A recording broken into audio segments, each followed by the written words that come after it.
The most frightened I've ever been in my life was when I had to tell a spouse that her husband had just been killed. I would rather be shot at 10,000 times than have to do that again.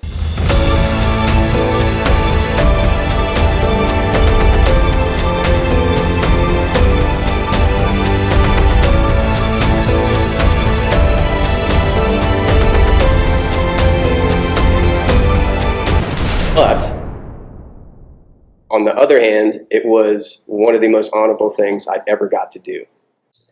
So part of the duties as an officer in the military is, it's an additional duty, is a casualty notification officer.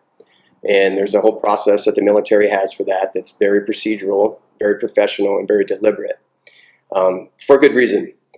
Because everything has to be in order, because what you're about to do is do something that's going to turn somebody's life horrifically upside down. I had to get a chaplain with me, and it was just myself and a chaplain.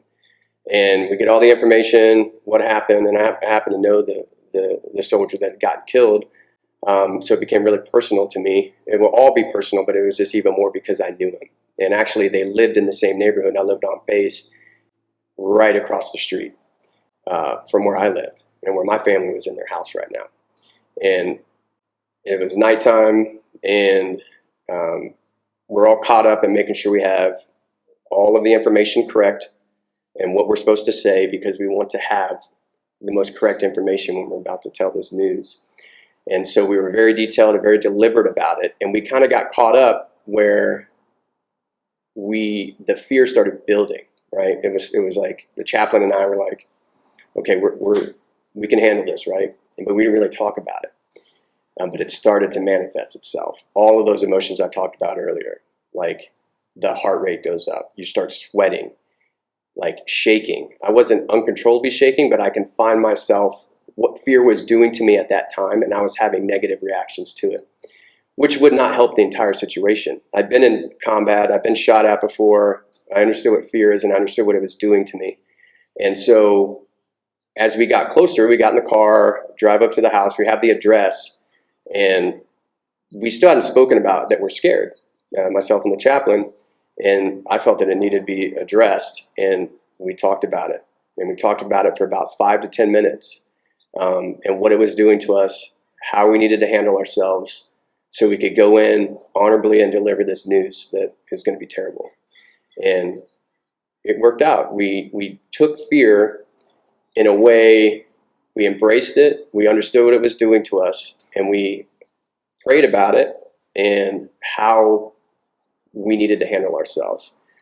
That discussion right there was very critical to me, and it helped me get over that invisible wall, that invisible barrier that just kept getting bigger and bigger and bigger, like this impossible wall I couldn't break through, I couldn't hop over because of what I was about to do. I was scared to do that. You know, you're dressed in your Class A's or your very nice duty uniform, and you go up to the door and you knock on the door.